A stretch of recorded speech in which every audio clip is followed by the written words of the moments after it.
Bienvenidos otra vez a la clase de filosofía. ¿Qué tal, bebés? ¿Cómo están? Espero que estén bien listos y preparados para la clase del día de hoy. Vamos a mandar saludos a los que se encuentran aquí presentes desde temprano y pasarle la voz a la gente que ya va a comenzar clase extensa, clase fundamental para el temario, para el prospecto, porque ustedes saben que filosofía política suele aparecer. ¿Qué tal, Yasmín? Guamaní, ¿qué tal, Sebastián, Roxana, Adrianita, Guadalupe? Buenos días, profe. Mira, ahí está. ¿Qué tal, chicas? ¿Cómo están? Rodrigo, ¿qué tal, brother? ¿Qué es de tu vida?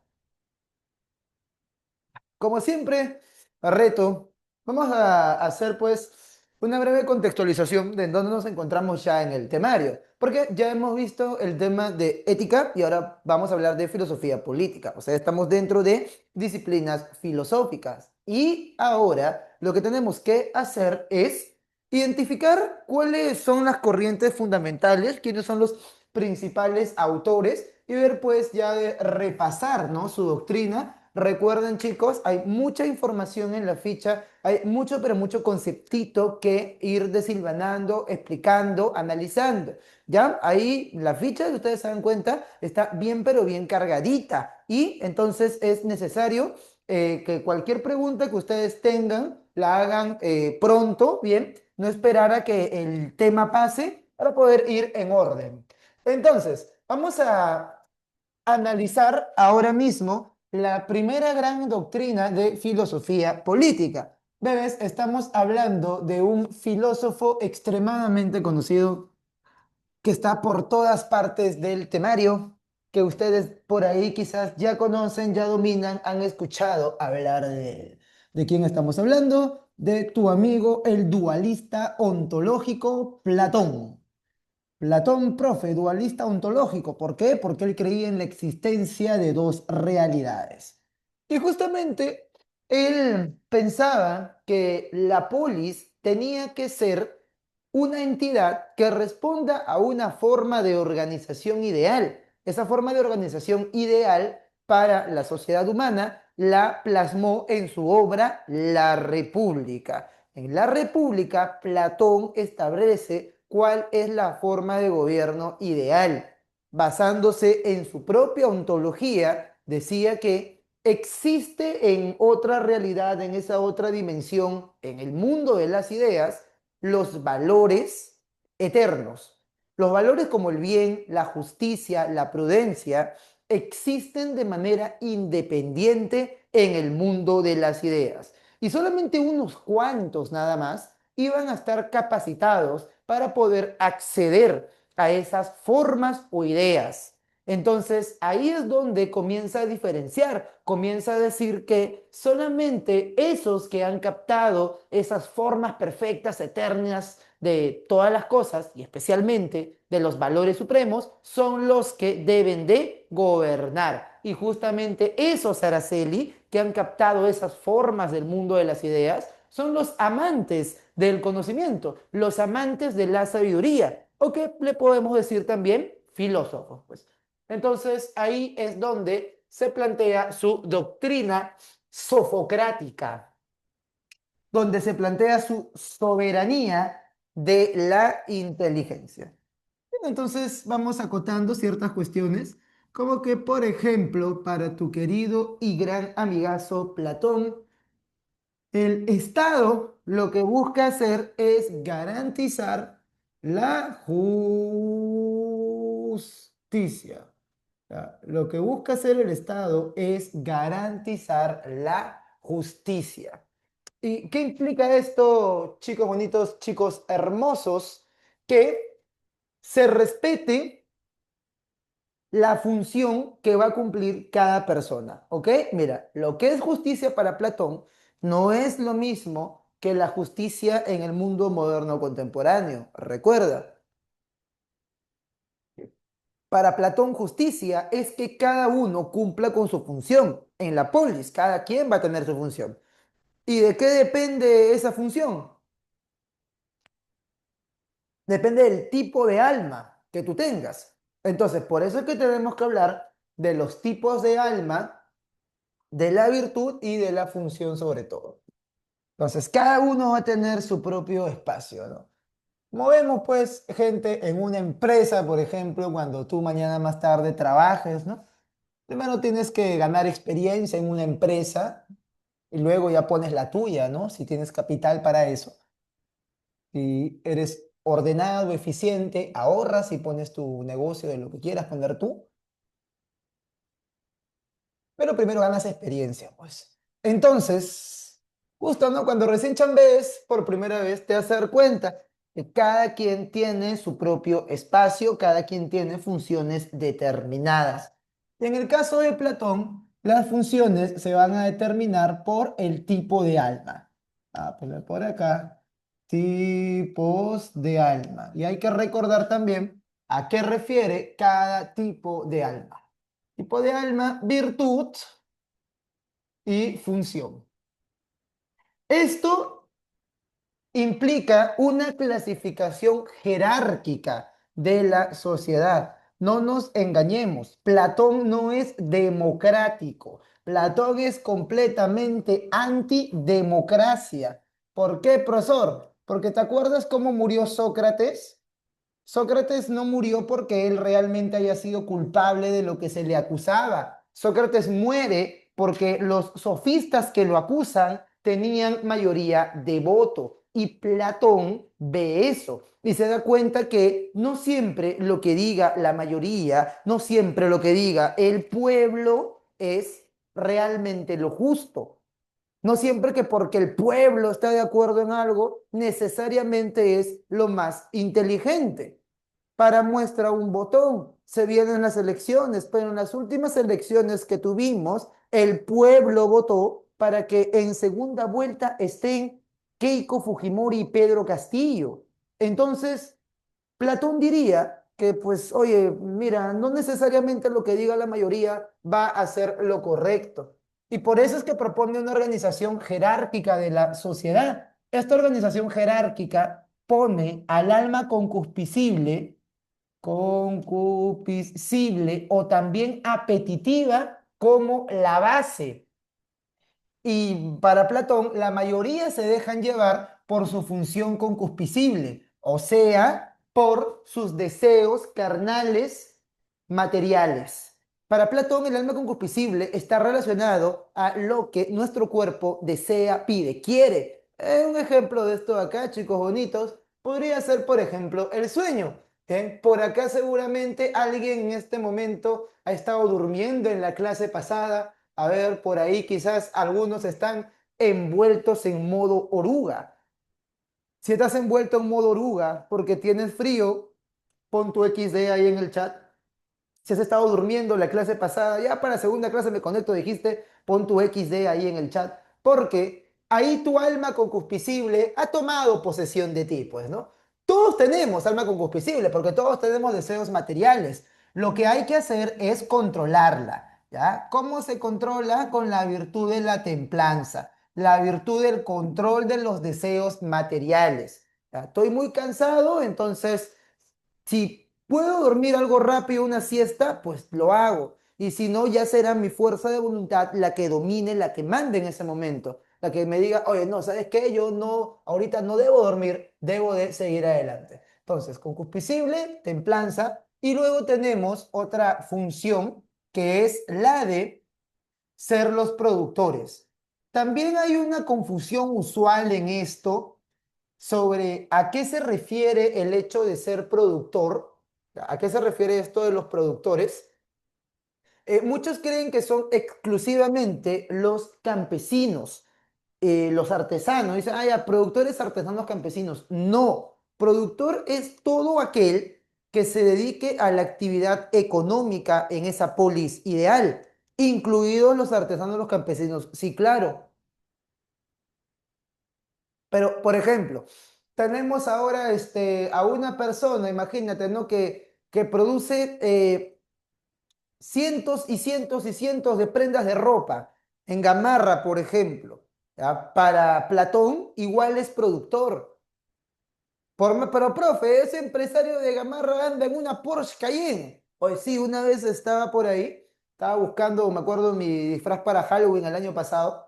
y vi una Porsche Cayenne estacionada debajo de esos edificios que hay por allá en Gamarra. Es un carro extremadamente caro, ¿ya? Obviamente seguro era de uno de los dueños, ¿no? Del hijo del dueño. Entonces, cuando Platón habla de productores, no se refiere a la gente pobre, no se refiere a los oprimidos, no, no. Se refiere a todo aquel que participe de la actividad económica y esa sea su principal función. Emily, Guadalupe, Jesse. Entonces, puede ser millonario, como este pata que te digo, ¿no? ¿Quién habrá sido el dueño de ese carro que es bien bonito? O sea, puede ser tu millonario, sí, pero igual si tu deseo material es lo más importante, entonces igual sigue siendo productor. ¿De qué se disfrazó? Me dice por acá Renato. El año pasado mandé a estampar un polo militar que decía Comando Chavín de Huántar. Me compré una réplica de hidrogel de un rifle Scarache, una réplica muy, muy, muy bonita. Costó bastante. Y bueno, me puse, ¿no? Me disfracé de Comando Chavín de Guantar, ¿no? Claro. Para. Ya sabes qué hicieron ellos, ¿no? Y a quienes les dieron vuelta. Bueno, en fin. Entonces, y hablando de eso, mira cómo se conectan las cosas. Justamente yo me disfracé del siguiente tipo de alma, pues, del alma irascible. Porque el alma irascible son aquellos que cumplen la función de ser guerreros. Y justamente los guerreros son los que se encargan de proteger el orden interno y externo de la ciudad. Ellos son los que se encargan de garantizar que los que están en la base no se desboquen, que mantengan la templanza. ¿Ah? Porque si una persona se deja llevar, por ejemplo, por su deseo de plata y comienza a robar, matar, extorsionar por plata o qué sé yo, por una cuestión pasional también, entonces el guerrero debe de encargarse de controlar esa situación. Guardan el orden interno y externo de la polis. ¿Ya? Y ellos van a tener la virtud ya de la valentía o la fortaleza. Fortaleza. ¿Ok? Esa es la virtud que ellos van a tener, los guerreros. Agárrate, Martea. Claro, Valeria, excelente, ¿no? Claro que sí. Y a todos los defensores, ¿no? De esos movimientos. Entonces, bueno, los guerreros, ahí es. Curioso, ¿no? Que en el Perú a nuestros guerreros que nos defendieron, más bien los queremos encarcelar. Y cuando alguien intenta hacer algo por ellos, ay no, ay no, ay no, qué malo, qué malo, qué mal. Pero bueno, en fin. Los gobernantes. ¿Quiénes son los gobernantes en el sistema ideal de Platón? Aquellos que tienen el alma prioritariamente racional. ¿Quiénes tienen el alma racional, profesor? Aquellos que se dedican constantemente al uso del intelecto y a la contemplación de las ideas. ¿Quiénes son esos que ejercen la virtud de la sabiduría? Obviamente tenemos ahí a el filósofo, ¿ya? Pero chicos, mucho cuidado con esto, siempre les digo, siempre les advierto, ¿ya? Filósofo aquí, para Platón, no es alguien que haya estudiado la carrera de filosofía y que en esa época ni siquiera existía, porque todavía no se habían fundado las universidades. Filósofo es todo aquel que realmente vive para el conocimiento. Filósofo es aquel que ama el conocimiento, que lo busca constantemente. O sea, tú incluso puedes dedicarte a la medicina, ese puede ser tu chamba, pero igual eres filósofo si es que siempre estás buscando saber más y más y más y más. La filosofía es más una actitud que una carrera, que un cartón. ¿Ya? Y eso es algo que tienen que saber diferenciar bien, chicos.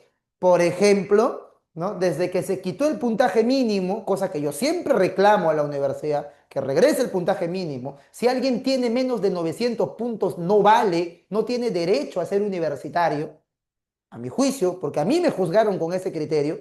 Si yo sacaba menos de 900 puntos, yo no existía para la universidad. Entonces, mucha gente se mete a carreras de poca demanda. Ejemplo, filosofía. Entonces, ¿te imaginas tú a un patita que le llegaba a estudiar, ¿no? Y que para ingresar a algo, se mete a filosofía, ¿no? Y con 600 puntos, 500 puntos la hace, y luego en segundo año de carrera lee, mal lee, ¿no? Ni siquiera lee bien.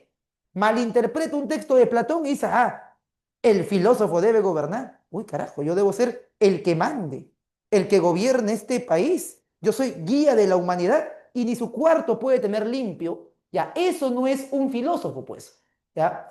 Platón, si resucitaría a día de hoy, iría a la Escuela de Filosofía de San Marcos y diría, la mitad de ustedes no aman realmente el conocimiento.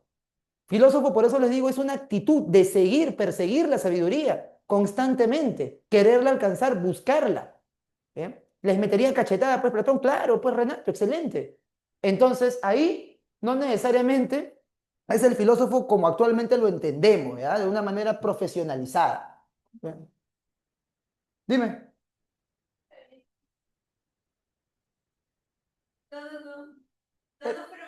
Ah, no fueron ellos. Ya, ok, ok, ya. Pensé que había una intervención de parte de ustedes. Ya. Ok, entonces todo esto debes, ¿en dónde lo desarrolla? En una obra fundamental. ¿Ya? ¿Cuál es esa obra fundamental? La República. ¿Ya? Obra fundamental, la República. Bien. Entonces, por si acaso, cuando escuchen rey filósofo, no piensen en alguien con su cartón de filosofía. ¿Ya? Entonces, voy a poner por acá, obra de la República. Esto es algo que también deben de saber diferenciar los dos momentos del pensamiento político platónico. ¿Ya? Esto es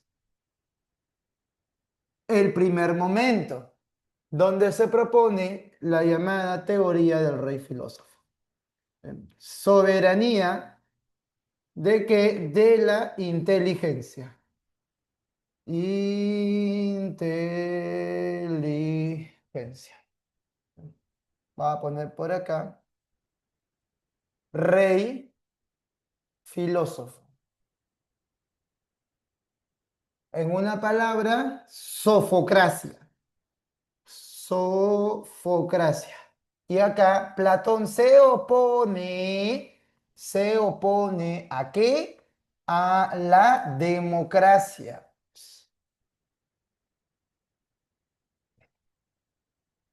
Si tú quieres un piloto para tu avión, imagínate, loquito, te vas de vacaciones. Hoy no están tan caros los paquetes para irse de vacaciones. El pasado vi que paquete todo incluido para Punta Cana, 3.000 soles. Pensaba que era más caro. Pensaba que era 10 por lo menos. Bueno, tú te vas a unas vacaciones, ¿no? A Punta Cana. A mí se fue a Dubái estás, Renato. Y te subes al avión. Y de pronto entonces imaginas, ¿no? Que el dueño de la aerolínea, influido, ¿no? Por un pensamiento democrático, luego de haber leído a Juan Jacobo Rousseau, diga, bueno, vamos a hacer votación. De todos los que han venido acá, se han subido al avión, hay que votar por quién va a ser el que pilote el avión. Y de pronto uno se pilota, uno se postula y dice, no, yo les voy a dar más raciones a ustedes. La empresa había dicho que le demos solamente un pan porque el vuelo es de 1 hora. Un pan con jugo, yo les voy a dar un filete de carne. Oh, votemos, bravo, que él sea el piloto y tome las decisiones. El pata no tiene ni licencia para manejar carro. Si eso pasa, dice Platón, obviamente el barco, porque ponía el ejemplo del barco, se va a estrellar. Decía, yo necesito un capitán para mi barco, y en este caso yo te hablo, ¿no? De un piloto para un avión, que realmente sepa hacer su trabajo, sepa hacer su chamba. Entonces, el pueblo no siempre va a tomar la decisión correcta. Por eso es que él se opone como tal a la democracia. Oye, es un pensamiento de tipo aristocrático, me preguntan a veces. La respuesta es sí, pero una aristocracia económica o intelectual. ¿Qué dicen ustedes? Aristocracia económica o intelectual. Esa es la gran pregunta, pues. Obviamente, chicos, va a ser una aristocracia, Yasmín, Delgado, Emily, Adrenita, Valeria, intelectual Guadalupe. Claro que sí. Muy bien, entonces, mucho cuidado con eso, ¿ya? Ahora, hay otra obra, vamos a ver por acá, ¿no? Obra, esta es la obra La República, lo que acabamos de desarrollar, porque Platón aprende de sus errores. Como a veces les comento, también en el ciclo regular, Platoncito intenta poner a prueba su proyecto político y se vuelve asesor de un gobernante que había sucedido el trono en su región. Entonces, ahí justamente lo que pasa es que intentando poner a una persona que sea muy capaz, se da cuenta de que el poder es capaz de corromper. El poder puede corromper hasta el mejor formado, hasta el más justo de los hombres. Y le pasan muchas cosas a Platón. La segunda vez casi lo matan por que participó de un gobierno que devino en gobierno tiránico. Y fue la muerte porque como no lo mataron, lo terminaron vendiendo como esclavo. Tú sabes que en Grecia los prisioneros de guerra recibían ese trato, los vendían como esclavos. Y justamente en un puerto, sus amigos lo ven a Platón, ¿no? Como que él está siendo hoy vendido. Sus amigos, pues que era gente de plata, porque Platón era aristócrata, era gente de dinero, estaban comprando esclavos y de pronto lo ven a Platón. ¡Oh, qué haces acá, loco! No, que cholos me han vendido. ¡Oh, cuánto cuesta! ¿Cuánto cuesta? Lo compraron y le dieron su libertad, le devolvieron su libertad a Platón. Pero eso te dice algo. Su proyecto fracasó. O sea, esto se intentó llevar a cabo, Valeria. Y ahí Platón se da cuenta de que a veces el gobernante, por más formación que tenga, por más sabiduría que haya tenido, puede llegar a deformarse, a corromperse por el poder. Entonces, ¿a qué pasó? Me preguntan, ¿no? Claro, ¿por qué lo vendían? Porque él entra con una cúpula al gobierno y luego otra facción derroca a esta cúpula, derroca a ese gobernante que Platón apoyaba y a todos o los matan o los venden como esclavos. Entonces, justamente ahí Platón se dio cuenta de que realmente cuando se ejerce el poder, a veces el gobernante puede devenir en una tiranía. Entonces ahí la cima de la pirámide ya no va a ser el filósofo rey, sino que el filósofo rey también debe de responder a las normas o a las leyes. Deben de haber normas justas, leyes justas que impidan que se produzca esa tiranía. Entonces, existe un consejo de sabios y este consejo de sabios es el que va a crear las leyes. O sea, en una ciudad pues no solamente hay un solo filósofo, ¿no? Hay varios. Entonces, como hay varios filósofos, estos deben encargarse de crear normas justas que el propio gobernante deba de respetar siempre y que no pueda cambiar cuando le dé la gana. Entonces, tenemos por acá leyes justas y tenemos por aquí, debajo de las leyes en la pirámide, se va a encontrar el rey filósofo. Rey filósofo. ¿Ya? Entonces, a estas leyes justas, ¿quién las van a crear? Las van a crear el Consejo de Sabios. Pues, hay un Consejo de Sabios. Consejo de qué? De sabios. O sea, todos estos de aquí son filósofos y van a crear normas, como bien me dice por acá, leyes justas y eternas, claro que sí, y el filósofo tiene que obedecer estas leyes. Esto es para evitar ¿qué? Para evitar que se cree una tiranía. Y justamente de esto cuenta la tradición que Aristóteles le advirtió a Platón, que Aristóteles, que fue su discípulo, Platón su maestro, le comenta que la teoría política que él planteaba era prácticamente solo para él, o sea, es como que le dice, oye, pero ¿de dónde vas a sacar un gobernante que tenga todas las virtudes que tú dices que hay que tener? O sea, estás pensando en ti mismo. Quizás tú podrías ser ese gobernante, Platón, porque sí, Platón era, pero recto, recto, correcto. O sea, él sí realmente vivía de forma coherente, ¿no? No era corrupto ni nada por el estilo, no, él sí era como diríamos en lenguaje moderno un santo. En ese sentido sí lo era. Pero él y quién más. Entonces, por eso ya de viejo Platón crea esta segunda parte de su doctrina política, pues se da cuenta de que no va a encontrar a alguien que realmente sea un gobernante puro, al 100% puro, sino que ese gobernante que puede ser el más capaz de su país, de su región, va a tener que estar sometido a ciertas normas que él mismo no pueda cambiar. Por eso acá me dicen, ¿no? Que se proponen leyes justas y eternas, claro, que provienen de este Consejo de Sabios. Bien, entonces, hasta ahí el pensamiento político platónico. Ahora vamos a hablar del pensamiento político aristotélico. Ya salimos entonces de Platoncillo y pasamos a hablar sobre Aristóteles. Recuerden, chicos, Aristóteles creía que el hombre tiene una finalidad, una teleología. ¿Te acuerdas cuál era la finalidad o la teleología del hombre? ¿Recuerdas cuál era esa función? Claro, muy bien, Emily. Excelente, aunque sería bueno que lo digas para todos. Claro. El hombre tenía cuatro causas, como todo lo que existe, ¿no? Material, formal, eficiente y final. Material, su cuerpo. Formal, su alma.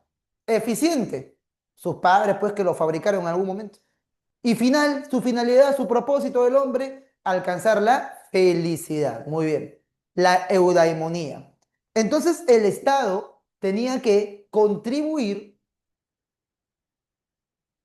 a que el hombre pueda alcanzar esa felicidad. O sea, no es que el Estado te va a hacer feliz, no, pero sí garantiza que existan las condiciones para que tú mismo puedas buscar eso, para que tú puedas buscar por ti mismo tu felicidad.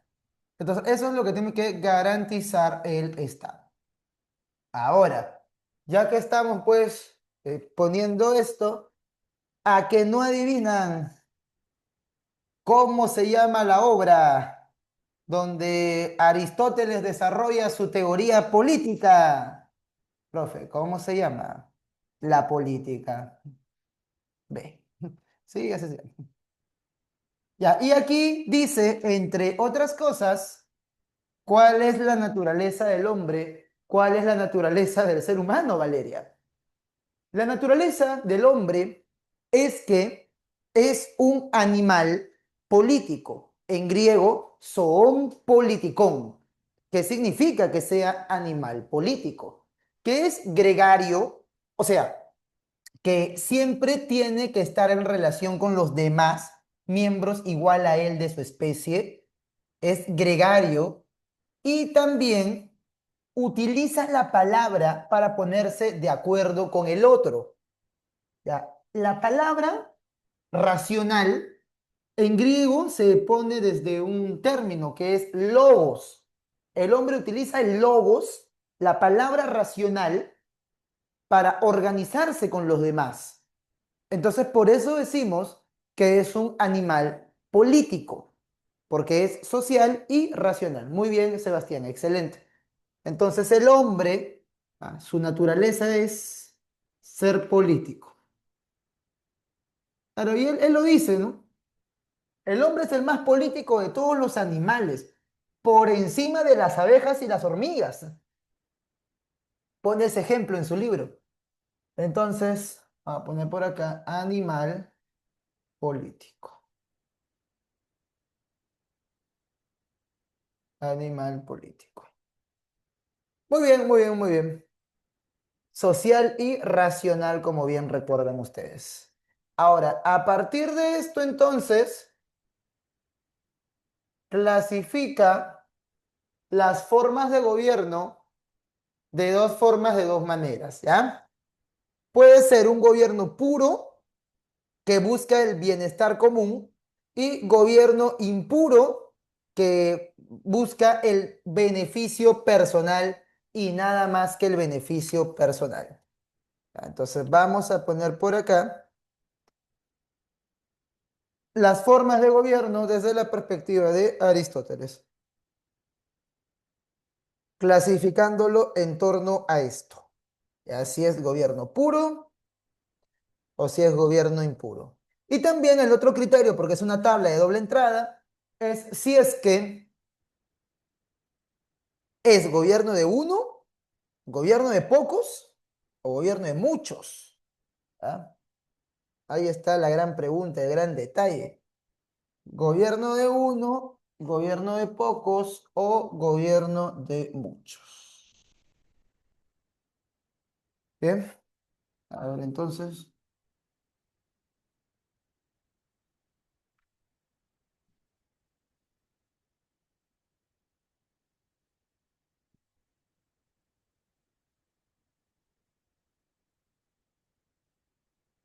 O sea, no importa el número, ¿ya? Porque incluso puede ser que solamente uno mande, pues.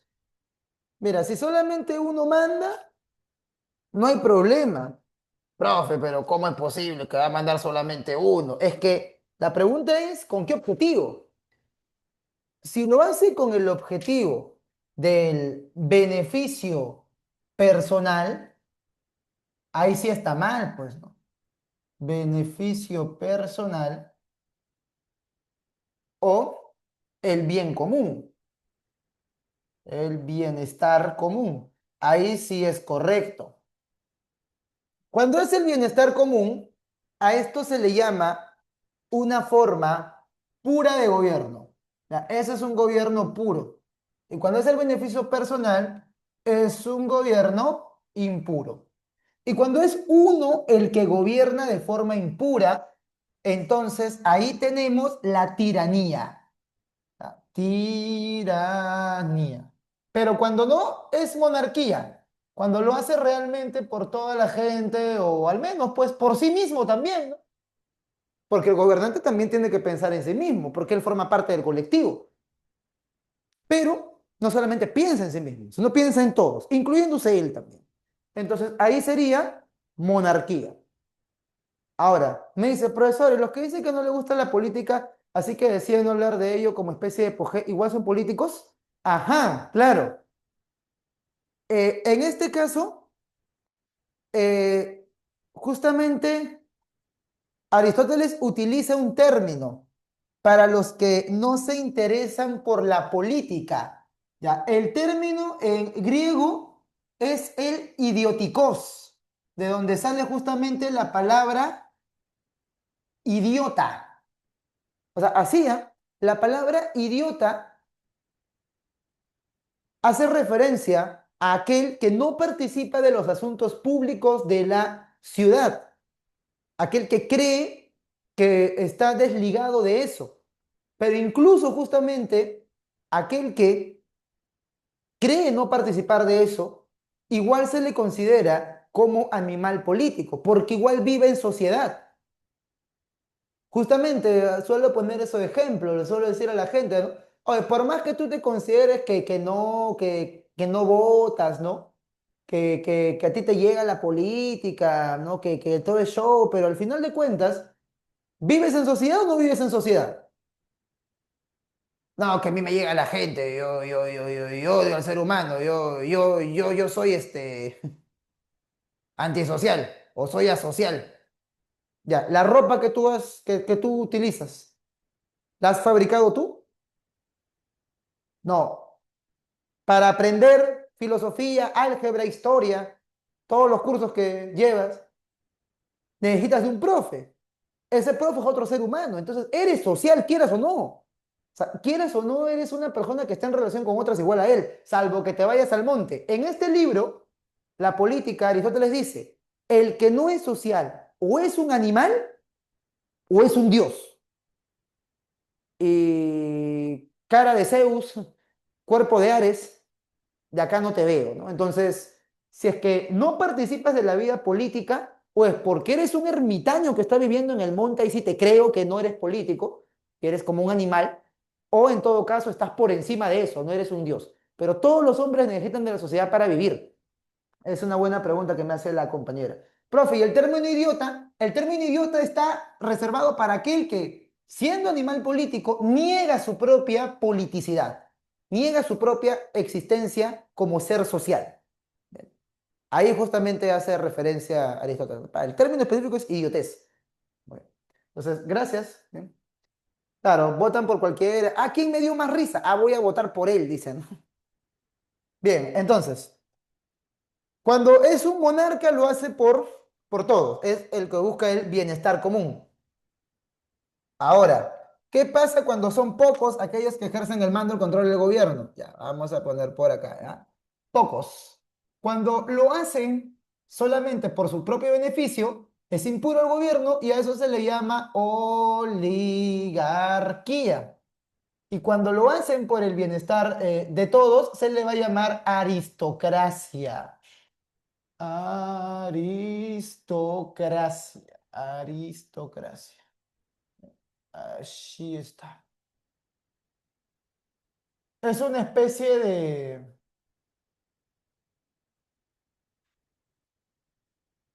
grupo reducido de personas que están velando por el bienestar común.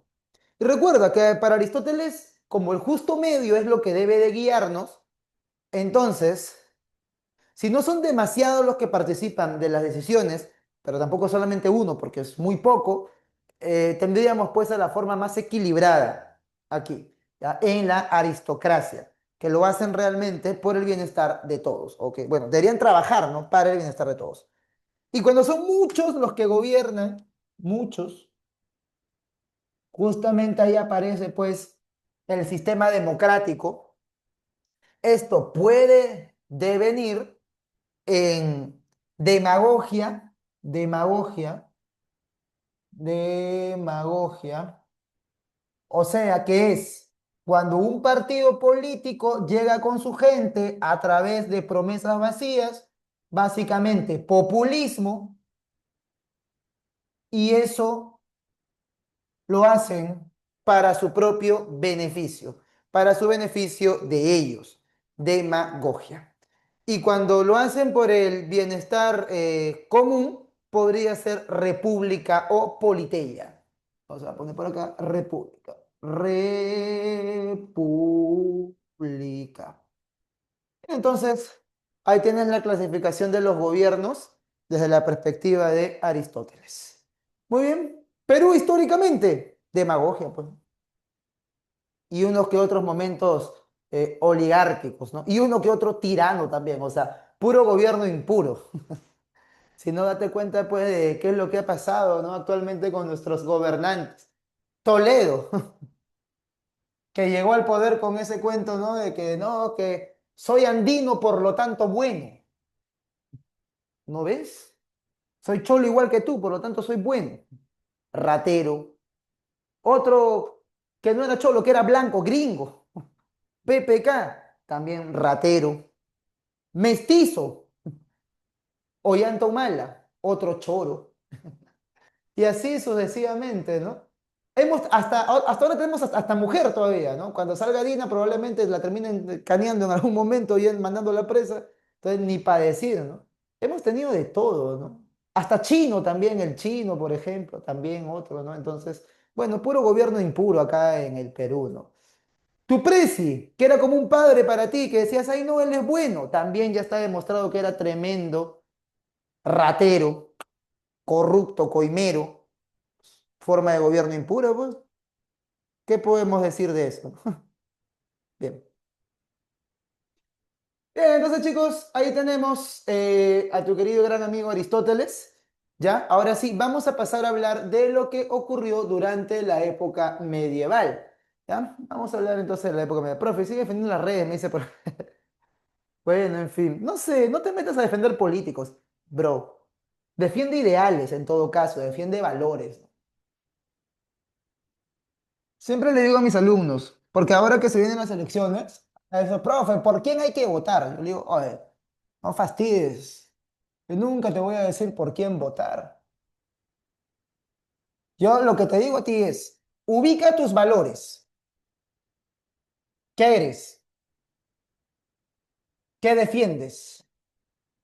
Por ejemplo, ya, profe, a ver, quémese, ya, me quemo. Yo no defiendo que existan niños trans, por ejemplo. Personalmente, yo considero que una persona a los 18 años puede hacer con su vida lo que se le da la gana.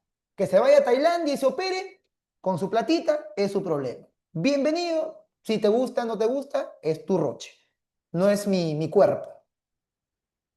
Pero que un niño en primaria o en el jardín, porque diga, ay, soy mujer, como pasa en Canadá, automáticamente le comiencen una terapia hormonal y le corten su cuerpito, no me parece. Personalmente a mí no me parece. Por lo tanto, yo no votaría por un candidato que apoye ese tipo de cuestiones, que sí los hay, que sí los hay. Entonces, yo no apoyo niños trans. Otro, economía. Yo no apoyo una economía centralizada en el Estado. Yo apoyo más una economía del libre mercado, personalmente. Profe, no, yo no creo en eso. Ah, entonces no votarás por los candidatos que defienden libre mercado. Pero por eso tienes que ubicar qué crees y qué no crees, qué te gusta y qué no te gusta. Y para eso tienes que saber. Entonces ya luego tú ubicarás quién es tu candidato, ¿no? Por eso nunca le digo, no, que vota por este, que este es el mejor. Yo no defiendo personas, yo defiendo ideas. A veces alguna que otra persona coincide, ya, enhorabuena. Pero también igual, ¿no? Como decía por ahí un amigo, si fuera bueno no estaría en política, pues, para empezar. En fin. Entonces, ahora vamos a hablar de Dios. ¿Con qué doctrina? La de Tomás de Aquino. ¿Ya? La de Tomás de Aquino. Entonces, vamos a hablar de esto, Santo Tomás de Aquino. Santo Tomás, ¿de qué? De aquí. Ahora. Justamente en Tomás de Aquino tenemos que la salvación ultraterrena está por encima de la felicidad terrenal. No. A ver, ¿cómo así, profesor? No entiendo bien. O sea, la salvación ultraterrena refiere al irnos a un lugar donde haya paz y goce absoluto después de la muerte. Básicamente, lo que se llama, entre comillas, el cielo. Entonces, eso, lograr nuestra comunión con Dios, lograr la salvación espiritual, es más importante que lo que ocurra en este mundo. Ponte a pensar en eso. Profe, pero Dios no existe. Sí, pues enfermito, ya sabemos, pero, o bueno, ya sabemos que eres ateo, ¿no? Para ti o quizás también para mí Dios no existe. Pero ponte a pensar en cómo entiende la política una persona que sí cree en la existencia de Dios.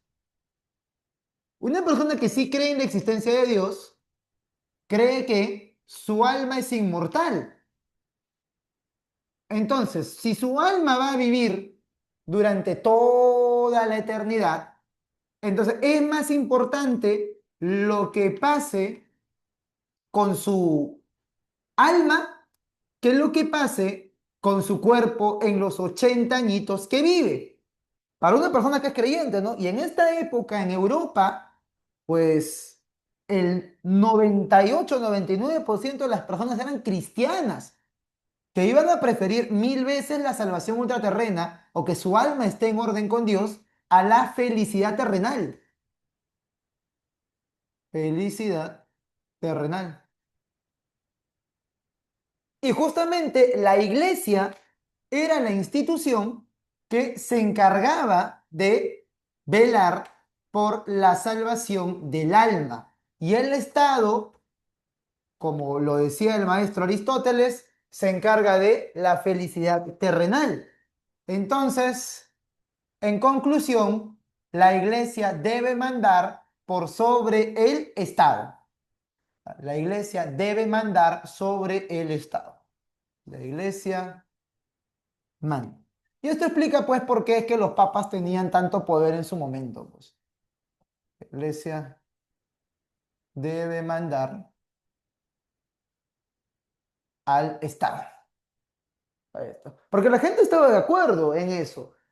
Miren, la vez pasada estaba haciendo este análisis y me di cuenta de algo, ¿no? Me di cuenta de que esta mentalidad es bien europea, porque tenemos una autoridad central que está por encima de los países.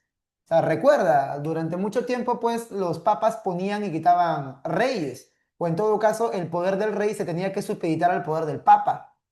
Entonces tenías, ¿no? Al líder espiritual, ideológico también podríamos decir, que era la iglesia encabezada por el papa, y luego tenías a los estados. Entonces la iglesia promovía sus valores.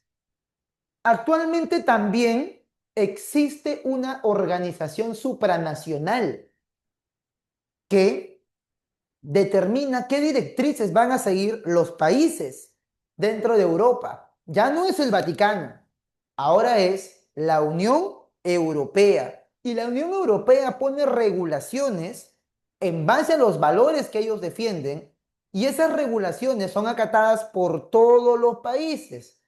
Que ahora que está de moda, por ejemplo, esto del ecologismo, corriente ideológica del siglo XX-XXI, entonces se proponen ciertas medidas, como zonas de exclusión vehicular, o como que prácticamente están obligando a la gente a comprar auto eléctrico, coche eléctrico. Porque si compras un vehículo de combustión interna que tenga más de 10 años, ¿no? O sea, compras un carro de segunda, impuesto, impuesto, impuesto, impuesto, impuesto, impuesto, impuesto, impuesto.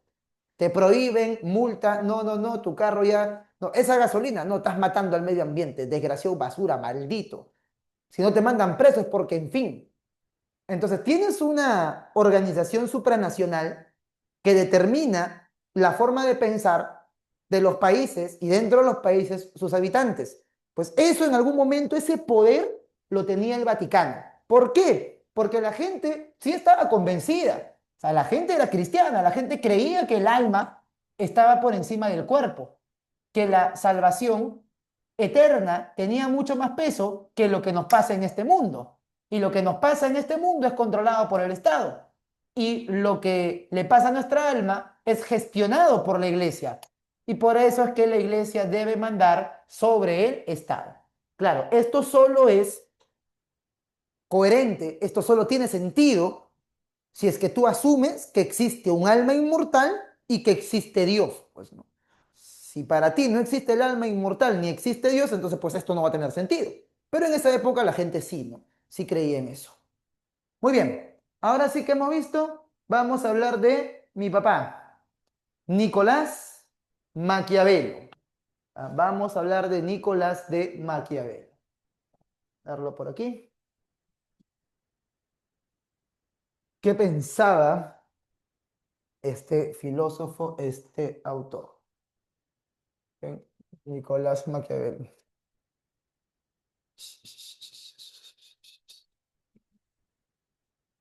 A ver, vamos a poner por aquí.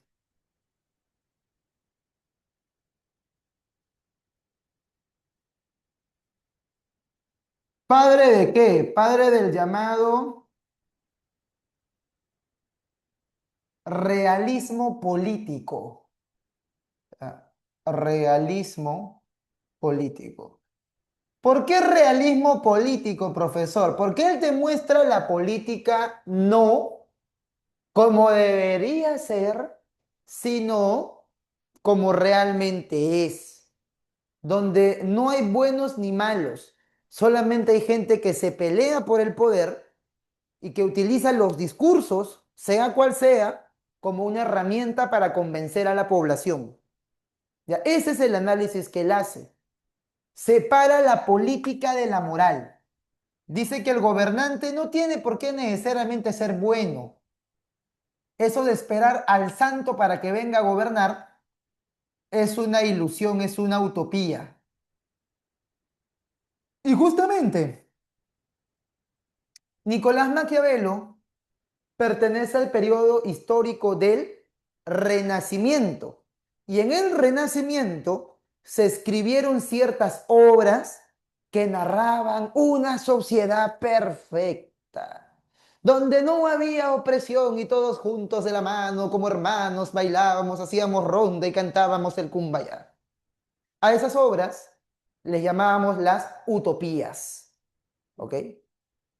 Entonces, Nicolás Maquiavelo reacciona contra esas utopías, pues, ¿no? Él va al baño con de eso de Tomás Moro, Campanella, la ciudad del sol, utopía, historia universal, deben saber, sacaba, ¿no? Y se limpiaba, ¿no? Porque para él esas sociedades perfectas no podían existir, ¿ya? No podían existir. Ahora, me preguntan por el caso de Agustín de Hipona. Ya, ¿qué pasó con Agustín de Hipona? Ok, ya, algo breve. Agustín de Hipona creía en el providencialismo. El providencialismo es la doctrina, la filosofía de la historia que te dice que Dios planifica la historia universal. Como Dios planifica la historia universal, Él decide el resultado de acontecimientos fundamentales en la historia humana, como por ejemplo perder o ganar una guerra, o también que un rey haya subido al poder o no haya subido. Entonces, por eso muchas veces se creía que si un rey estaba ahí sentado, era rey, es porque Dios lo había permitido, ya que Dios es el arquitecto de la historia. Y eso servía para sustentar el derecho divino de los reyes a gobernar por la teoría providencialista de Agustín de Hipona. Dios planifica la historia universal. Entonces, gracias por la pregunta. Y bueno, pone y quita reyes Dios, ¿no? De vez en cuando. Bueno, luego de eso, entonces, Nicolás de Maquiavelo ya pues se mete en un análisis político que ya no tiene que ver con Dios, que ya no tiene que ver con utopías, con sociedades perfectas, con, ay, qué bonito sería. No, no es un qué bonito sería, es un así es la realidad, así son las cosas. ¿Ya? Y justamente por eso es que separa la política de la moral. ¿Ya? Separa la política de la moral. Fundamental. Todas estas teorías que hemos visto hasta ahora proponen que el gobernante tenga que ser bueno, pues. Ah, tiene que ser bueno, buscar por el bienestar común. Debe ser un rey filósofo virtuoso, tiene que haber virtud. Ah, no, tiene que ser la iglesia la que a través de la fe, ¿no? determine el rumbo de los estados. Pero Nicolás Maquiavelo dice ya no, pues no, eso ya pasó, ya. La realidad es distinta. Por eso separa la política de la moral. Tiene un criterio extremadamente pragmático que lo va a desarrollar en su primera obra. ¿Cuál es la primera obra política de Maquiavelo? El Príncipe. O bueno, su obra capital. Su obra capital de Maquiavelo es El Príncipe. Ahora, ¿qué hay que saber de esta obra, El Príncipe? Cuestiones fundamentales. Es un manual, es una receta de qué hacer en caso de que exista una guerra interna, un conflicto civil, una guerra civil. O sea, si es que hay caos, guerra dentro de el país, debe de concentrarse el poder en una sola persona que ordene la situación, que tenga resultados, que haga lo necesario y subraya lo necesario para restablecer el orden, para garantizar la paz.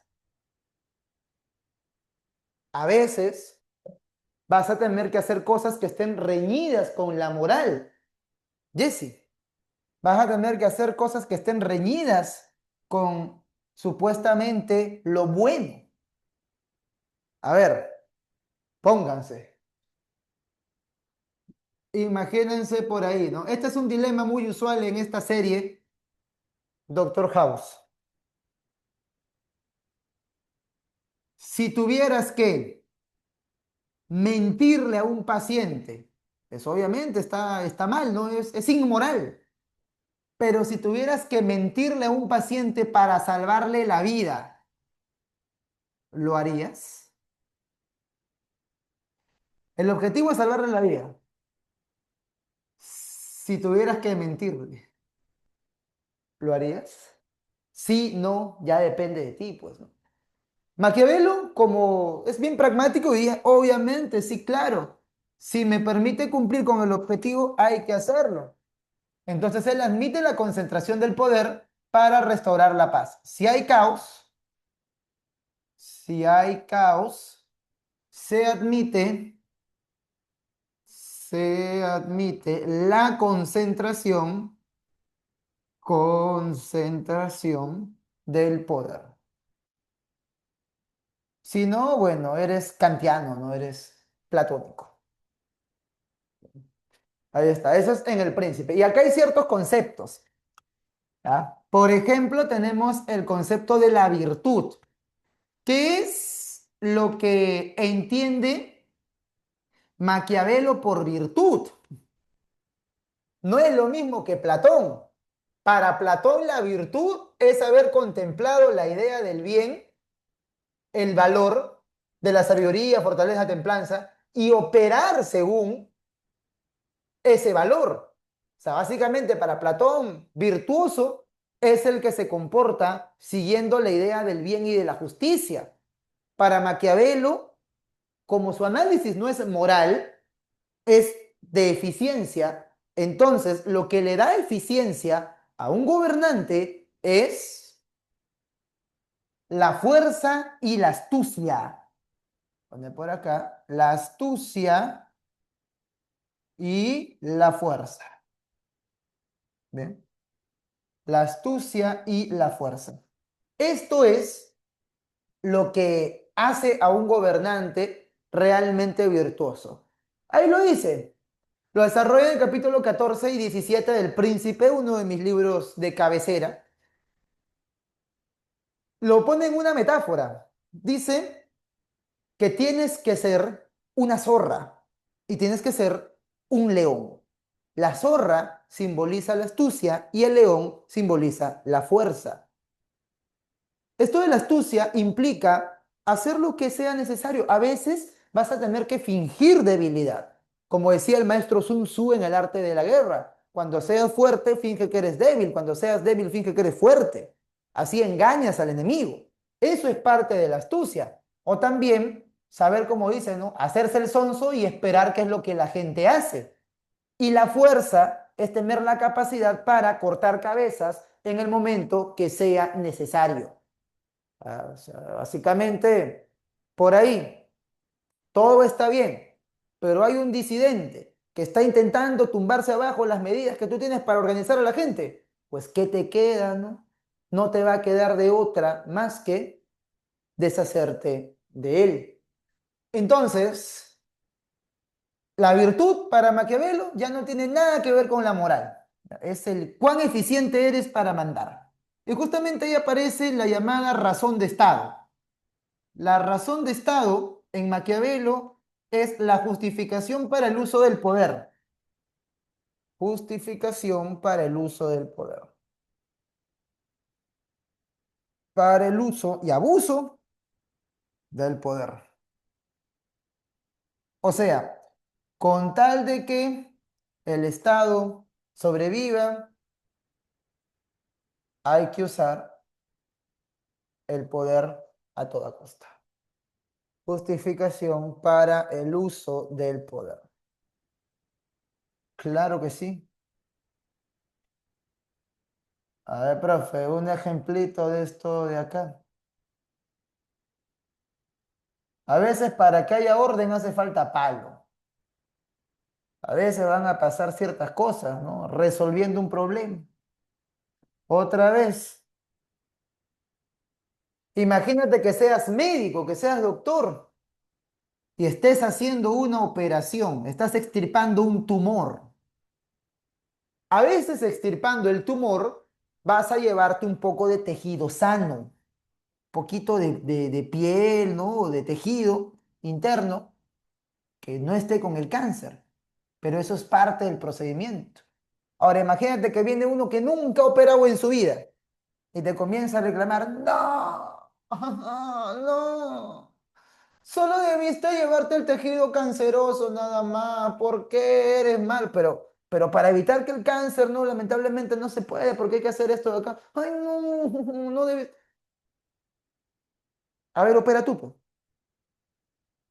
Entonces, la razón de Estado es la justificación para el uso del poder, de tal manera que resuelva el problema. A veces va a haber daño colateral, Jesús. Sí, va a haber daño colateral, Guadalupe. Va a haber daño, lamentablemente. Y hay que estar dispuesto a aceptar que uno mismo puede ser ese daño colateral. Caso, Bukele, El Salvador.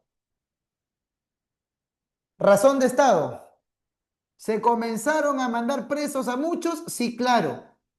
¿Han habido inocentes que han ido presos en El Salvador sin haber sido pandilleros? Sí, sí ha pasado. ¿Qué diría Maquiavelo? Brother, era necesario. La otra opción era que todos queden libres. A veces vas a tener daño colateral. Lamentablemente, la perfección no existe. Opera tú, pues si no en todo caso. Muchos operaron antes, no resolvieron el problema. Este pata resolvió el problema, sí resolvió el problema. ¿Hubieron ciertos abusos? Sí, hubieron ciertos abusos, pero era necesario para que siga existiendo el Estado y que no caiga por completo en manos de las pandillas. Eso es lo que analizaría Maquiavelo de este caso que te comento, ¿no? Ahora, por encima de esto, tenemos cosas que no podemos controlar. O sea, ya también hay cosas que no están bajo nuestro control, pues. Eso es la fortuna. Ahí está. ¿Cómo analizaría, profe Maquiavelo, esta movilización de buques de guerra de Estados Unidos hacia las costas venezolanas? Por ejemplo, aquí, ¿no? Desde el realismo político. O sea, como dicen algunos, ¿no?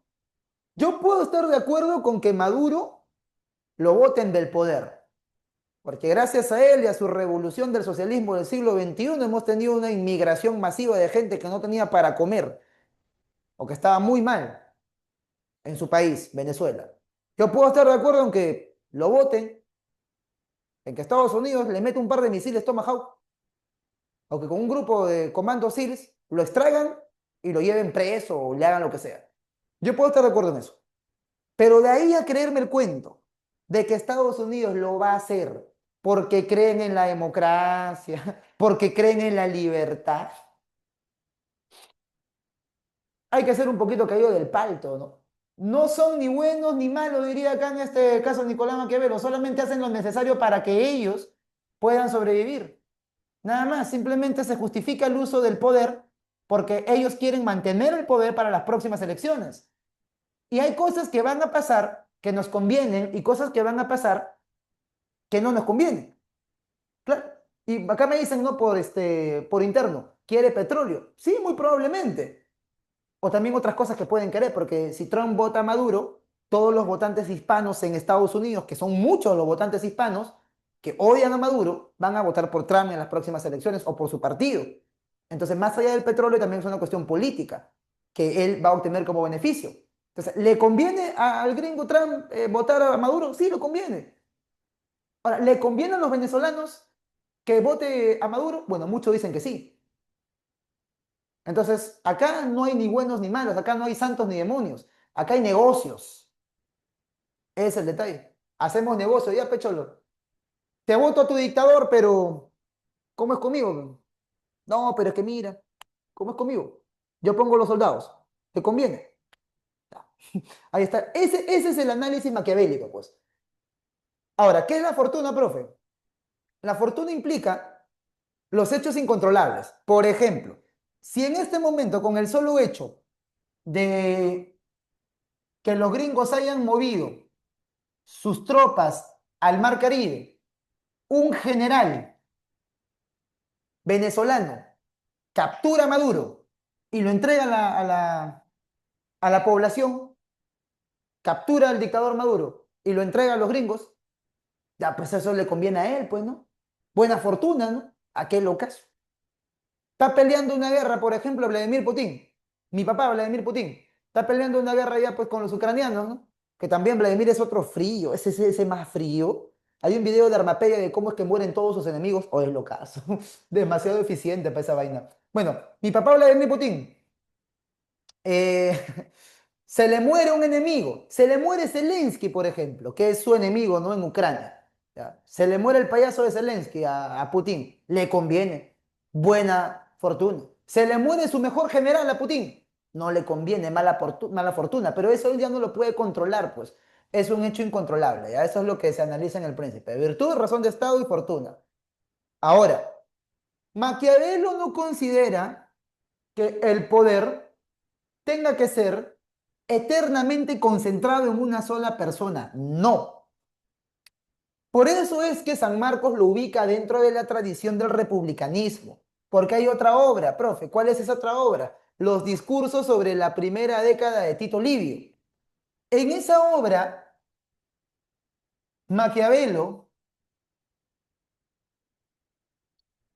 instruye para que una vez alcanzada la paz, se practique un gobierno de tipo republicano.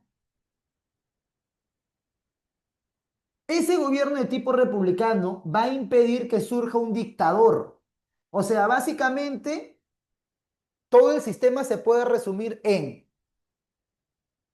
el país está en guerra, el país está en crisis. Sí, ya, haz lo que sea necesario, ¿ya? Oye, pero, ¿de verdad? Sí. Oye, pero voy a tener que mandar a matar un par de patas así de manera extrajudicial. Oye, no importa, oye, mandas a matar, pero ya fue. Ah, bueno. Segundo momento. ¿Restauraste la paz en el país? Sí. Ya, pejito, devuelve el poder. Devuelve el poder porque no es bueno que te erijas como un dictador. No es bueno que te quedes como gobernante absoluto. Por eso es que Maquiavelo no es absolutista. El absolutista es Hobbes.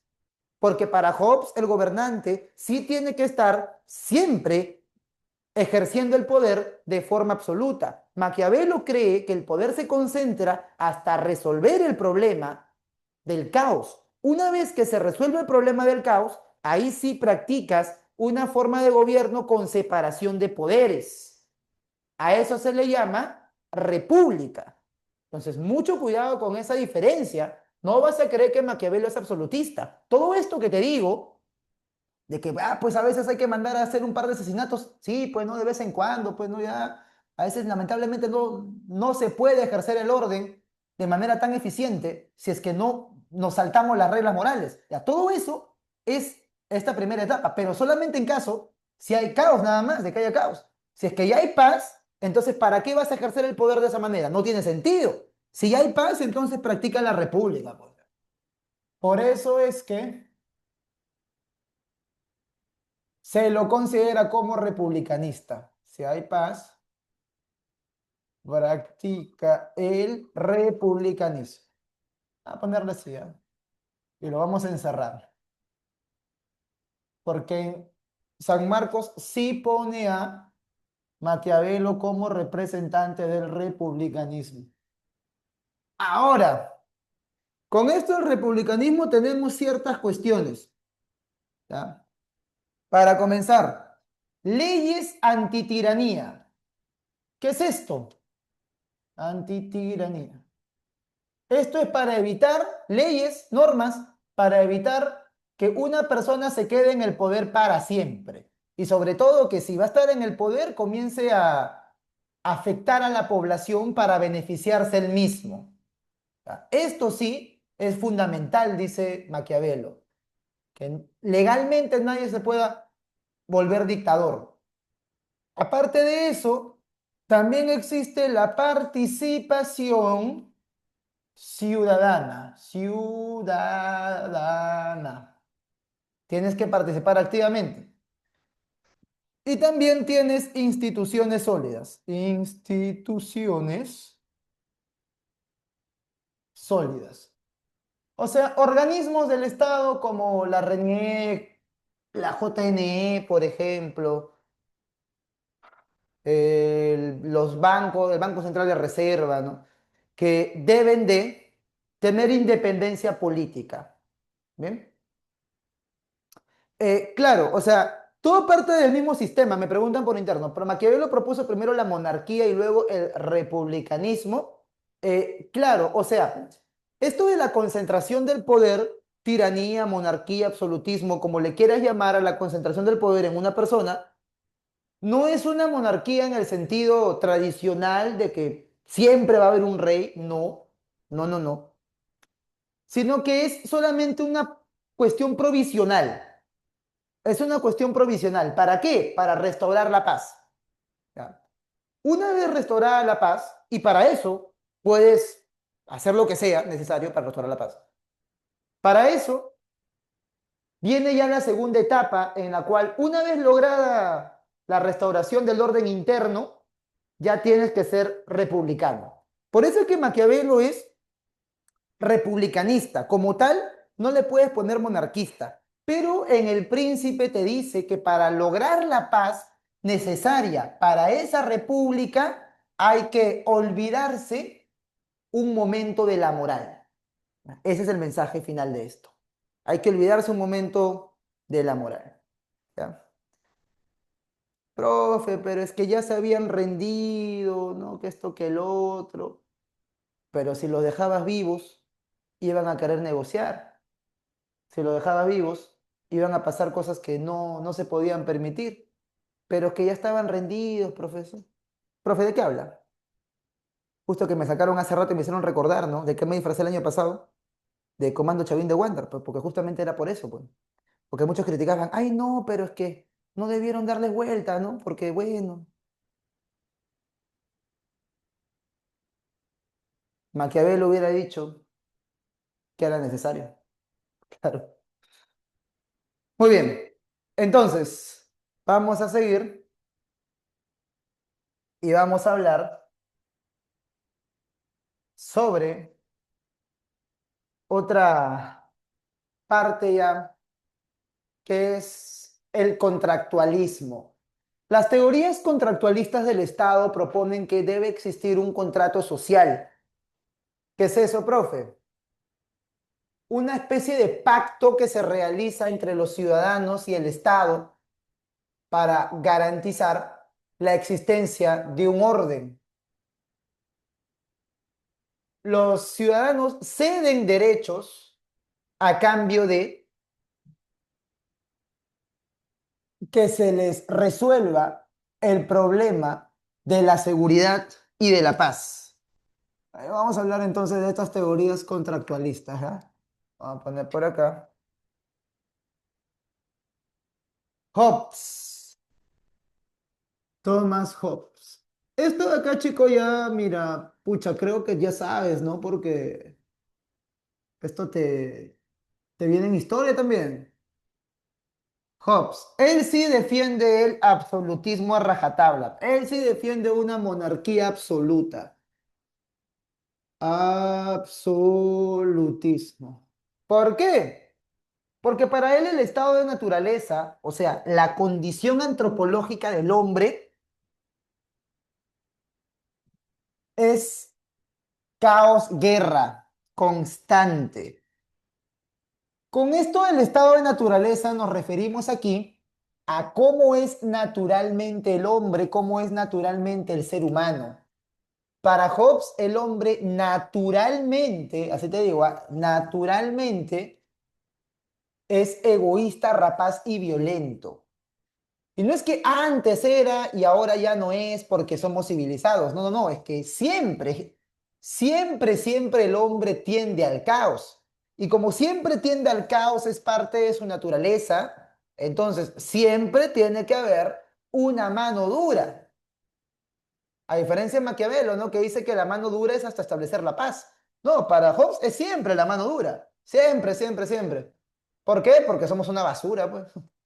El hombre es el lobo del hombre,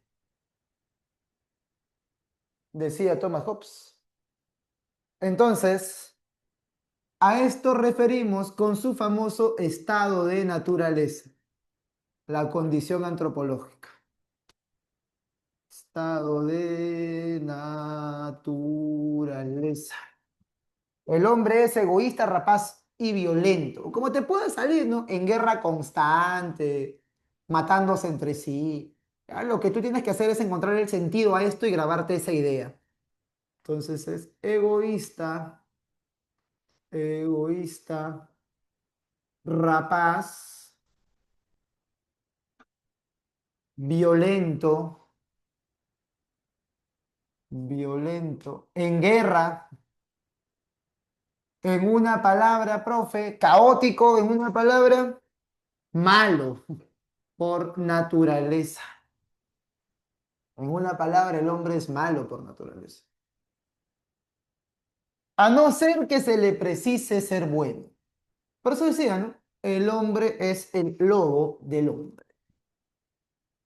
Y para controlar a esa bestia, lo que hay que hacer es cederle nuestros derechos al Estado y el Estado nos garantiza la paz, la seguridad. El hombre es el lobo del hombre. A ver, entonces tenemos nosotros los ciudadanos, los ciudadanos, vamos a ponerlo así, ¿va? Acá están los ciudadanos y acá está el Estado. Acá está el Estado. Entonces, nosotros al Estado, ¿qué les damos? Por ejemplo, mi derecho a la autodefensa. O sea, yo tengo el derecho a la autodefensa, ¿no? O a la justicia por mano propia. Sí, pero este derecho a la justicia no lo voy a ejercer yo directamente, sino que lo voy a ejercer a través del Estado. Ponte, sí o no, imagínate que alguien por ahí eh, agarre, ¿no? Y pucha, qué sé yo, atropella a tu perrito. Ah, pa, lo atropella al perro, pucha, pobrecito el perro. Entonces, de pronto, loco, tu viejo tiene un arma en la casa. Capaz tu viejo es comerciante, ¿no? Lo han amenazado, tiene un arma, o capaz es policía tu papá, ¿no? Entonces, o pues tiene su arma, ¿no? Para autodefensa. Entonces, tú en ese momento piensas, ¿no? Que pucha madre, no, que esto, que lo otro, yo lo mato, profe, esto, que lo otro, papá, papá, te vas ahí. Pero recuerda que si tú lo matas, ¿qué va a pasar? Ya el perrito ya falleció ya. No es en defensa personal, solamente es en venganza. Si lo matas tú, si haces justicia tú por tus propias manos, ¿qué te puede pasar a ti? Tengan en cuenta eso, ¿ah? Te vas a ir preso, pues, porque tú no puedes hacer justicia por tus propias manos. Tienes que hacerlo a través del Estado. Entonces, es esta organización la que nos garantiza la paz, la que nos garantiza la seguridad. El Estado que nos proporciona paz y seguridad. Ahora, nosotros le cedemos nuestros derechos al Estado menos la vida. ¿Por qué? Porque el Estado no puede decidir, si eres inocente, obviamente, ¿no? Si eres culpable, ya es otra cosa, ¿no? Pero mientras tú seas inocente, no hayas hecho daño, el Estado no puede decidir quitarte la vida, porque si no, ya no tendría sentido. Yo le doy mis derechos al Estado, por ejemplo, la justicia, para que él me dé paz y seguridad. Y la seguridad es la seguridad de estar vivo. Entonces, si es que el Estado podría decidir matarme o no matarme, pues tampoco tendría sentido que existe un contrato social. Porque al final, derecho que se garantiza, el derecho fundamental, es el derecho a vivir. Por eso es que el Estado nos devuelve paz y seguridad. Ahora, niños, ¿cuál es la obra fundamental de este movimiento? El Estado está representado por un monstruo bíblico, el Leviatán. Esa es la obra fundamental de tu amigo Thomas Hobbes.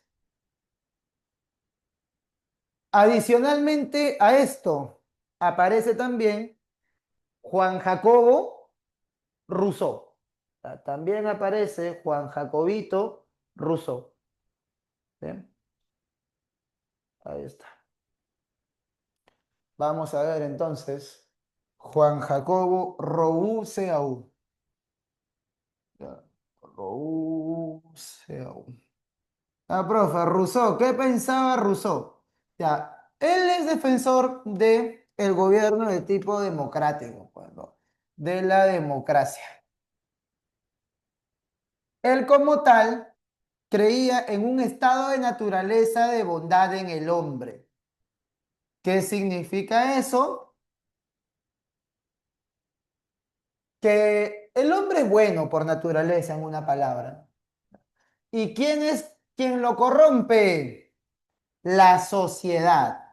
Lo sabemos. Pero ¿quién corrompe a la sociedad? La sociedad está corrupta por la existencia de la propiedad privada. Profe, entonces, ¿Rousseau critica la propiedad privada? Sí, es cierto. ¿Eso no lo hace Marx? También se inspira en Rousseau. ¿Ya? Y la sociedad corrompe al hombre que es bueno.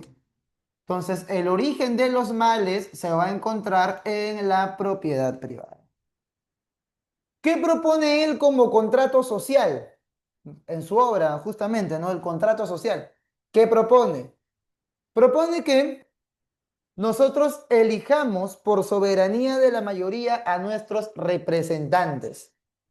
Entonces, sí es soberanía de la mayoría donde manda el pueblo, pues la voluntad general. Básicamente democracia. Soberanía de la mayoría. Mayoría, democracia.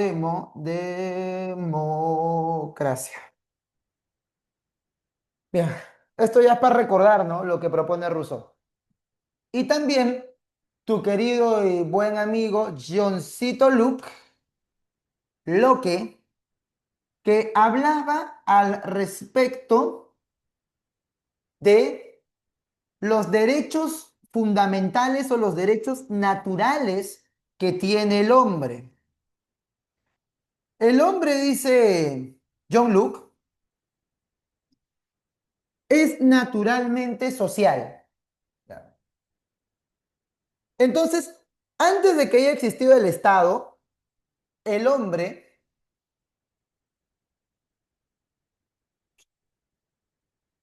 ya se organizaba con otros iguales a él, ya tenía sociedad. Pues tienes que saber diferenciar sociedad de Estado. Ese estado social del hombre se sustentaba en tres principios o tres derechos naturales que se deben de respetar. Esos principios o derechos naturales son tres: la vida, la libertad y la propiedad privada. Vida, libertad y propiedad privada. Son los derechos fundamentales. Y justamente él es padre del liberalismo, pues. Porque propone que el Estado no se meta en nuestros asuntos. O sea, que el Estado intervenga lo menos posible. Ya sabes que Estado, no me fastidies. Encárgate tú de velar por la paz, la seguridad y después a mí déjame hacer lo que yo quiera siempre y cuando no le haga daño a nadie. Entonces, el estado de naturaleza para Luke es social. ¿Qué propone? Propone los derechos naturales. Ojo, ¿ah? No es que el Estado te dé estos derechos, no, no, el Estado garantiza estos derechos que tú ya tienes. Y tú tienes derecho a la vida, tienes derecho a hacer con tu vida lo que mejor te parezca, libertad, y tienes derecho a apropiarte del fruto de tu esfuerzo, o sea, la propiedad privada. Tienes derecho a apropiarte del fruto de tu esfuerzo, o sea, la propiedad privada. Bien, entonces, eso es lo que propone Johncito Luke. A ver, ¿qué más bebes? Tenemos que hablar, ya estos son los tres contractualistas, de una filósofa fundamental que también ha aparecido por ahí, que es Hannah Arendt. Hannah Arendt habla sobre la banalización del mal. Ya, eso es fundamental también que recordemos. Hannah Arendt dice que en sociedades que están en regímenes totalitarios, puede existir que se produzca el mal, incluso proveniendo de las personas que menos parece que pudieran hacer el mal. ¿Cómo así, profesor? O sea, a veces los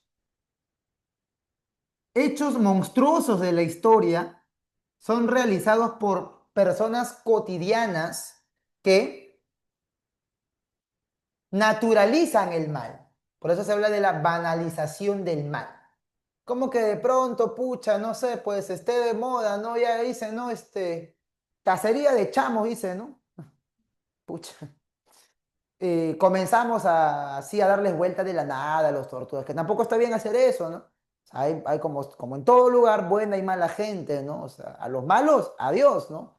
Cárcel o deportación, pero tampoco es que vas a descuartizar a la gente que está chambeando nomás, pues.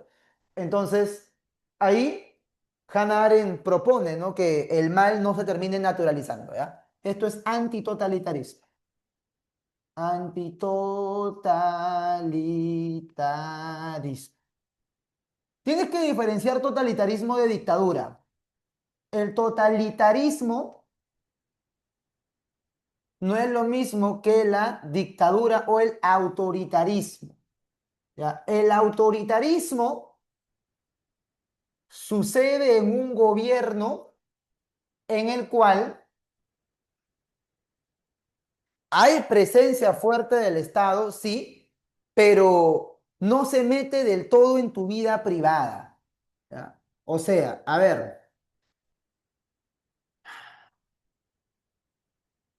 Puede ser que un país esté bajo una dictadura, a ver, por ejemplo, ¿no? Que acá también en el Perú hemos tenido. Ahora también, por ejemplo, Venezuela, la dictadura de Maduro, ok. Pero al menos allá los chamos en Venezuela no son obligados a cortarse el pelo de alguna manera, o a con quién casarse o con quién no casarse, o a tener relaciones sexuales de una manera determinada. En los totalitarismos sí, sí existe eso. En Corea del Norte, por ejemplo, hay unos cuantos cortes de cabello que están autorizados. Muchas veces la gente se casa por orden del gobierno por una cuestión de conveniencia para el Estado. Entonces, ya, pues ahí te das cuenta que el Estado se mete hasta en tu aspecto más privado. Controla lo íntimo, lo privado, lo íntimo. Y aquí controla lo social. Controla lo social. Lo colectivo, si quiere decirlo, ¿no? Lo público, lo social público. Claro, en un autoritarismo no puedes salir a protestar, por ejemplo, ¿no? Ya, eso es cierto, ¿no? Pero no se va a meter al 100% en tu vida privada, pues el totalitarismo sí, ¿ya? Entonces muchas veces el mal se realiza por coerción, ¿ya? Ahí está entonces que este mal, este totalitarismo que analiza Hannah Arendt es el que proviene de los nazis, pues no ella propone a los nazis como la sociedad totalitarista por excelencia. Ah, entonces, por eso se dice que proviene del antisemitismo y habla de este concepto de la banalización de qué, del mal, que puede ser realizado hasta por las personas más comunes si es que el mal se naturaliza. Me preguntan por acá por interno, profe, John Rawls. Ya. La teoría de John Rawls, cuyo principal libro es Teoría de la Justicia, gira en torno, vamos a ubicarle un espacio ya, porque ya nos hemos acabado la pizarra. La teoría de John Rawls gira en torno a la justicia entendida como imparcialidad. ¿Qué significa esto, chicos bonitos? Que la justicia no debe de partir de los deseos personales. Justamente, la justicia debe ser ciega, debe partir de la imparcialidad. Lo que él propone es un escenario hipotético, artificial, conocido como la posición original, donde las personas están cubiertas de un velo de ignorancia. O sea, ¿qué pasaría si nosotros no supiéramos quiénes somos al momento de tomar las decisiones sobre qué leyes crear? ¿Bien? Ahí está perfecto. A ver, un ejemplito de esto, ¿no? Mira, ponte pues, o sea, date cuenta. Si hubiera un congresista, ya, que va a postular y dice, ¿no? Vamos a hacer que San Marcos construya infraestructura, porque estos imbéciles que hablan del ingreso libre, creo que no toman cuenta de que, no toman en cuenta que en San Marcos, por ley no se van a multiplicar las carpetas, ¿no? Entonces, oh, ingreso libre, ya, ¿y de dónde vas a sacar las carpetas para que la gente se siente y estudie? Un congresista inteligente propondría, vamos a duplicar la infraestructura, o sea, hacer más grande la universidad, construir más pisos en las facultades para que entre más gente. Y ahí sí puedes aumentar el número de vacantes. Ya, eso propone. ¿Tú lo apoyarías o no lo apoyarías, loquito? Claro, lo apoyarías. ¿Por qué? Porque te conviene. Cada quien propone las leyes que le conviene. Pero quizás hay otra gente que dice, oye, ¿por qué se gastan la plata en gente que puede pagar una carrera o puede tener una carrera universitaria? Si al final los que estudian son los de clase media baja para arriba. Clase media baja, media, media alta y ya de ahí para arriba.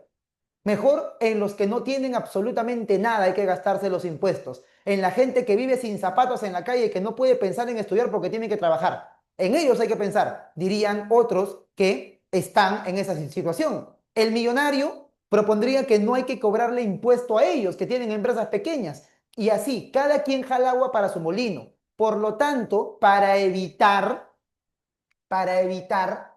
que cada quien proponga leyes que le convienen solo a él, se propone el velo de ignorancia, pues. Hay que pensar las leyes como si no supiéramos quiénes somos nosotros, de tal manera que seamos imparciales. ¿Qué pasaría si nadie sabe qué lugar ocupa en la sociedad? No podría parcializarse y proponer leyes que le convengan a él, sino tendría que poner leyes que sean justas para todos.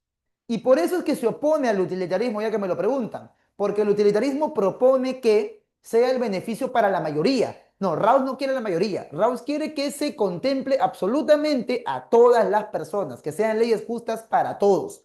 Entonces, en ese sentido, porque vino una vez un problema de examen de admisión, ¿no? Claro, no es exactamente un utilitarista como tal, pues en ese sentido se opone al utilitarismo, porque el utilitarismo es capaz de sacrificar a unos cuantos por el bienestar de la mayoría. John Rawls dice que no, que la justicia tiene que ser lo más justo para todos. ¿Ya? ¿Quién propone el utilitarismo? ¿Ya? Lo propone John Stuart Mill y Jeremy Bentham. ¿Ya? Stuart Mill y Jeremy Bentham proponen el utilitarismo. Pero eso no es una doctrina política, esa es una doctrina ética. La doctrina ética, ¿se acuerdan? Vimos la semana pasada utilitarismo, Jeremy Bentham, John Stuart Mill, o no sé si es que lo hemos visto ético, ¿no? Ya, ahí está, así, ya, ok. Entonces, por eso, ¿no? Porque me dicen, no, profe, ¿por qué no pone utilitarismo? Porque ya lo vimos la semana anterior. ¿Bien? Entonces, vamos a hablar de nuestra ficha, nuestro material. ¿Se dan cuenta? Eran muchos conceptos que analizar. ¿Bien? Bien, bien, bien. Ok, ok. Temazo, mis Adriana. Sí, tema bien fuerte. A ver, uno. Tomás de Aquino. Ya pues, bebé, les comentaba. Para Tomás de Aquino, el Estado, ¿qué función tiene que tener? Regular y que se proponga el orden divino, ¿no? Que la Iglesia mande sobre el Estado y defender la ley natural de los hombres. Uno, dedazo. Dos, Platón. ¿El alma racional es el alma de los gobernantes? Sí. ¿El alma irascible se manifiesta en los productores? No. ¿Por qué? Irascible es para los guerreros, productores es concupiscible. Entonces, se va a la 2. 3. ¿El alma concupiscible está vinculada con los deseos? Cierto. Y Platón propone que cada clase cumpla el rol correspondiente a su tipo de alma. Eso es la justicia para Platón, que cada clase cumpla con su función. Beso. 3. La monarquía es forma pura. Monarquía, forma puro, sí, gobierno puro, claro. La oligarquía es forma impura. Sí, es forma impura, está en el cuadro. La democracia siempre es forma pura. No, porque puede venir en demagogia. Entonces ahí directamente se va a la 3. ¿Y la tiranía es gobierno de uno solo? Sí. ¿Con qué fin? Personal, egoísta, impuro. Entonces corazón. 4. A ver. El Leviatán. ¿Obra de quién? De Thomas Hobbes. El contrato social, les decía, de Juan Jacobo Rousseau. Teoría de la justicia, obra de quién? De John Rawls. Y esto de El príncipe, mi papá, Nicolás Maquiavelo. Entonces, Besito de la 4. 5. En el príncipe. La virtud del príncipe, ¿en qué consiste? Te están preguntando, ¿no? La virtud política no es bondad moral. No es que, ay, es virtuoso, es bueno. Ay, qué bonito, ¿no? ¿Cuál bueno? Tiene que saber ejercer el mando, el poder. Tiene que ser fuerte. Y también tiene que saber callar cuando le conviene y cuando no le conviene. ¿En qué momento? Astucia. Claro, claro, pues. Casa, astucia, fuerza. 6. Juan Jacobo Rousseau. ¿Defiende el poder legítimo que emana de la voluntad general? Claro, pues él defiende eso del pueblo, ¿no? 2. El contrato social, según Rousseau, implica la renuncia a toda libertad individual. Ah, no, al contrario, tienes que elegir. La libertad política consiste en obedecer leyes que uno mismo ha contribuido a crear. Sí, como el Estado se basa en la soberanía popular, las leyes las va a crear el pueblo. Y yo que soy ciudadano, entonces tengo que participar de la creación de leyes. Entonces sí está bien. 4. Rousseau considera que la desigualdad social es producto de la propiedad privada. Claro, justamente la propiedad, aquí dice privada, privada. ¿Por qué no me avisas? Ah? La propiedad privada, ¿qué es lo que hace? ¿Corrompe a quién? Corrompe a la sociedad. ¿Ven? Chamario, ya. Entonces, Chimemoy, ahí está. ¿Qué más? 4, cierto, clave, avión. A ver, vamos, la 7. Me la comí completa, la palabra. Para Hobbes, el estado de naturaleza, la vida humana es solitaria, pobre, brutal y breve. Sí, obviamente. Claro. Somos egoístas, malos por naturaleza, estamos hasta el perno si no aparece el Estado, dice Hobbes. Entonces, uno, sí. 2. Hobbes propone una división de poderes. No, ¿cuál división de poderes? Si el gobernante es absoluto, es monarquía absoluta, es absolutismo. Nada que ver, la 2 es falsa. 4. 3, perdón. ¿El contrato social en Hobbes implica la renuncia al derecho a la vida? No. Tú renuncias a todos tus derechos, la libertad, todo, menos la vida, pues. Entonces, falsa la 3. 4. La principal función es preservar la seguridad. Cierto. Beso. Ahora, en un país democrático, un grupo de ciudadanos exige al gobierno que respete su derecho a realizar una medida de control digital. Ya, a ver. Y alegan que ninguna autoridad debe intervenir en su vida privada sin consentimiento legal. Desde el enfoque político del liberalismo clásico de John Locke, ¿qué representa esta postura? Claro, yo tengo derecho a mi libertad, no me pueden restringir. Yo tengo derecho a mi propiedad privada. Mucho cuidado con eso, claro. Derechos fundamentales, pues estos son los derechos fundamentales o naturales del hombre. Por ejemplo, están proponiendo la Unión Europea, que por algo le tiro hate, que los vehículos puedan ser ubicados, y no solamente ubicados, sino apagados por el Estado, dependiendo ya de sus decisiones personales, ¿no? O sea, ¿te imaginas eso? Que llegue el punto en el que haya control a ese nivel, que sepan con un chip en dónde estás en cada momento, en qué lugar. Claro, ya no es de tu propiedad, ya nada es tuyo, ya. Ahora todo es alquiler, pues todo es suscripción. Cuidado con eso. Entonces, dedo de la 8. 9. A ver, ¿se acuerda por la mayoría? Claro, si es acuerdo por la mayoría, entonces es Juan Jacobo Rousseau, pues, contrato social basado en el consentimiento. 10. Hannah Arendt. A ver, la 1. 9 dedo. Arendt sostiene que la acción política es fundamental en la vida pública y construcción de un espacio común. Claro, tiene que evitar, ¿no? el pueblo caer en esa banalización del mal. Uno cierto. En su análisis del totalitarismo, Arendt defiende que el sistema surge de la combinación del imperialismo y el antisemitismo. Claro, como el totalitarismo está haciendo referencia a lo nazi, a los nazis, porque ella era judía. Entonces, ay, no, los totalitaristas son los nazis. O sea, bueno, Hannah Arendt, pues, ¿no? Entonces sería cierta la 2.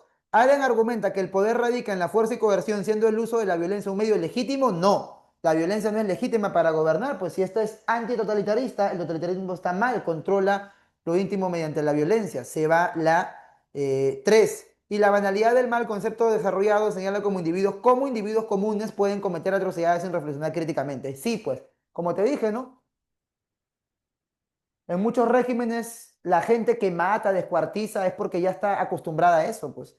Simplemente se naturaliza el mal.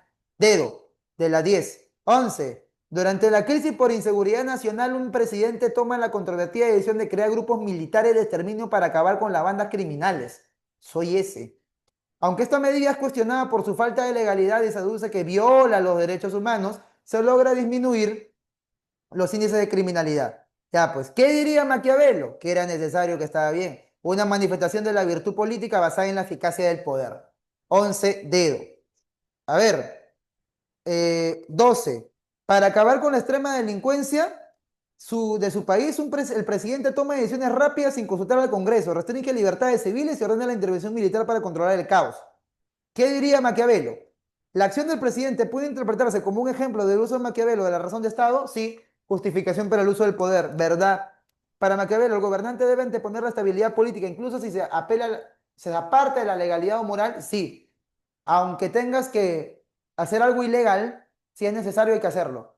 Dos, cierto. Tres, ¿sería legítima para Rousseau? No, pues Rousseau diría, ay no, eso es antidemocrático, no se debe hacer. Entonces, sí, de la 12 es avión.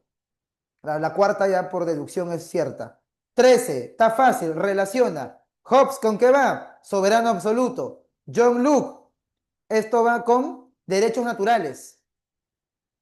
Y Juan Jacobo Rousseau va con participación directa de la voluntad general, pues la ciudadanía. Entonces, enano de la 13. 14, relaciona. A ver, otra vez, Hobbes, ¿con qué va?